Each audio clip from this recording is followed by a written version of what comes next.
ಸದನದ ಒಳಗಾಯಿತು, ಇದೀಗ ಹೊರಗೂ ಕೂಡ ಬಿಜೆಪಿಯಿಂದ ಧರಣಿ. ಕಾರಣ ಸಚಿವ ನಾಗೇಂದ್ರ ಅವರು ರಾಜೀನಾಮೆಯನ್ನ ಕೊಡಬೇಕು ಅನ್ನೋದು. ವಿಧಾನಸೌಧದ ಕೆಂಗಲ್ ಗೇಟ್ ಬಳಿ ಕೇಸರಿ ಪಡೆಯಿಂದ ಪ್ರೊಟೆಸ್ಟ್. ಸಚಿವ ಸಂಪುಟದಿಂದ ನಾಗೇಂದ್ರ ಅವರನ್ನ ವಜಾ ಮಾಡಬೇಕು ಅಂತ ಹೇಳಿ ಬಿಜೆಪಿ ಆಗ್ರಹ ಪಡಿಸ್ತಾ ಇದೆ. ಒಬ್ಬ ಕಳಂಕಿತ ವ್ಯಕ್ತಿಯನ್ನ ಸಚಿವ ಸ್ಥಾನಕ್ಕೆ ತಂದುಕೂರಿಸಿದ್ದೀರಲ್ಲ, ಇದು ಎಷ್ಟರ ಮಟ್ಟಿಗೆ ಸರಿ ಅಂತ ಹೇಳಿ ಬಿಜೆಪಿ ನಾಯಕರು ಪ್ರಶ್ನಿಸುತ್ತಿದ್ದಾರೆ. ಮತ್ತೊಂದು ಕಡೆ ನಾಗೇಂದ್ರ ಅವರು ಇವತ್ತು ಸುದ್ದಿಗೋಷ್ಠಿಯನ್ನ ಮಾಡಿ ಬಿಜೆಪಿಯ ಪ್ರತಿಭಟನೆಗೆ ಸಂಬಂಧಪಟ್ಟಂತೆ ತಿರುಗೇಟನ್ನ ಕೊಡುವಂತಹ ಕೆಲಸವನ್ನ ಮಾಡಿದ್ರು.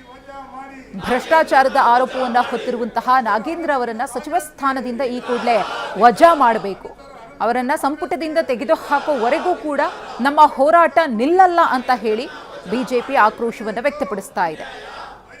ಕೈಯಲ್ಲಿ ಪೋಸ್ಟರ್ಗಳನ್ನ ಹಿಡಿದು ಬಿಜೆಪಿಯಿಂದ ಪ್ರತಿಭಟನೆ.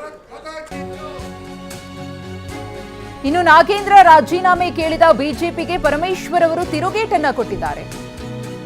ನಾಗೇಂದ್ರ ಬಗ್ಗೆ ವಿಪಕ್ಷ ಇಲ್ಲ ಸಲ್ಲದ ಆರೋಪ ಮಾಡುತ್ತಿದೆ. ನಾಗೇಂದ್ರ ಅವರ ವಿಚಾರದಲ್ಲಿ ಏನಾಗಿದೆ ಅನ್ನೋದನ್ನ ಸದನದ ಗಮನಕ್ಕೆ ನಾವು ತರ್ತೇವೆ. ಸರ್ಕಾರ ತೆಗೆದುಕೊಂಡ ಕ್ರಮದ ಬಗ್ಗೆ ಓದಿ ಹೇಳಿದ್ದಾರೆ ಪರಮೇಶ್ವರ್ ಉತ್ತರಕ್ಕೆ ವಿಪಕ್ಷ ನಾಯಕ ಆರ್ ಅಶೋಕ್ ಅವರು ಕಿಡಿಕಾರಿದ್ದಾರೆ. ಸುಮ್ಮನೆ ಸದನಕ್ಕೆ ತಪ್ಪು ಮಾಹಿತಿಯನ್ನ ಕೊಡ್ತಾ ಇದ್ದೀರಿ, ಸಮರ್ಥನೆ ಮಾಡಿಕೊಳ್ಳುವ ಬದಲು ಅವರಿಂದ ರಾಜೀನಾಮೆಯನ್ನ ತಗೊಳ್ಳಿ ಎಂದಿದ್ದಾರೆ ಆರ್ ಅಶೋಕ್. ಪರಮೇಶ್ವರ್ ಅವರೇ ಎಷ್ಟು ಓದಿದ್ರು ಅಷ್ಟೇ, ಎಷ್ಟು ಓದಿದ್ರು ಏನು ವಾಷಿಂಗ್ ಮಿಷಿನ್ ಎಲ್ಲ ಇದು. ಪರಮೇಶ್ವರ್ ಅವರೇ ವಾಷಿಂಗ್ ಮಿಷಿನ್ ಎಲ್ಲ ರಾಹುಲ್ ಗಾಂಧಿ ಮನೆಗಳ ಯುವಜನ ಸಬಲೀಕರಣ ಮತ್ತು ರಾಹುಲ್ ಗಾಂಧಿ ಸದನಕ್ಕೆ ತಪ್ಪು ಮಾಹಿತಿ ಕೊಡ್ತೀರಾ? ಸಚಿವ ಸುಮ್ಮನೆ ಅವನ್ನ ಸಮರ್ಥನೆ ಮಾಡಬಹುದು, ರಾಜೀನಾಮೆ ತಗೊಳ್ಳಿ, ಸಮರ್ಥನೆ ಮಾಡಬಹುದು.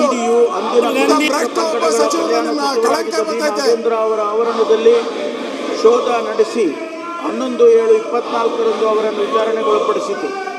PMLA ಸೆಕ್ಷನ್ 50 ಅಡಿಯಲ್ಲಿ ನೀಡಿದ ನೋಟಿಸ್ನಂತೆ 12/7/24 ಬಿ ನಾಗೇಂದ್ರ ಅವರು ಇಡಿ ಮುಂದೆ ಹಾಜರಾದ ಪಡೆಯಲಾಯಿತು.